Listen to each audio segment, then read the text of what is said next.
Hi friends, అందరు ఎలా ఉన్నారు? వన్ మోర్ మినీ వ్లాగ్ అండి. ఇక్కడైతే మొన్న భద్రాచలం వెళ్ళామండి. ఆ రోజు మినీ వ్లాగ్ ఇదైతే.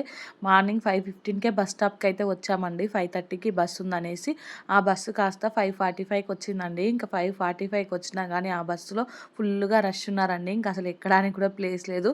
సో ఇద్దరు పిల్లల్ని పట్టుకొని ఇంకా సీట్లు లేని బస్సు ఎక్కితే ఎలా ఉంటుంది అనేసి ఇంకా ఎక్కలేదండి. దాని తర్వాత ఇంకొక బస్సు ఉంది. ఆ బస్సు కోసం కూడా వెయిట్ చేస్తూ ఇక్కడ కూర్చున్నామండి. ఆ బస్సు కూడా వచ్చే టైం కంటే చాలా లేట్ వచ్చిందండి. సో ఇంకా కార్లో వెళ్ళినా అయిపోతుండే అనే ఫీలింగ్ వచ్చింది. కాకపోతే లాంగ్ జర్నీ కదా, మా హస్బెండ్కి డ్రైవింగ్ ప్రాబ్లం అవుతుంది అనేసి బస్సులో అయితే వెళ్ళామండి. కాకపోతే బస్సులో వెళ్ళినందుకైతే పిల్లలు బాగా ఇబ్బంది పడ్డారు. మమ్మల్ని కూడా బాగానే ఇబ్బంది పెట్టారండి. అంత జర్నీ కదా, ఒక దగ్గరే కూర్చొని ఉండాలంటే వాళ్ళకు కూడా అసలు కంఫర్ట్గా లేకుండే అండి. ఇంకా నేను బస్సులో ఏమేమి ఫేస్ చేశాము ఏంటి అనేది అయితే నేను ఒక లాంగ్ వీడియోలో పోస్ట్ చేశానండి. కింద లింక్ ఇస్తాను, ఎవరైనా చూడకుంటే వెళ్ళి చూడండి. ఈ వీడియో నచ్చితే మాత్రం తప్పకుండా లైక్ చేయండి, షేర్ చేయండి, ఇంకా సబ్స్క్రైబ్ చేసుకోండి. Bye bye.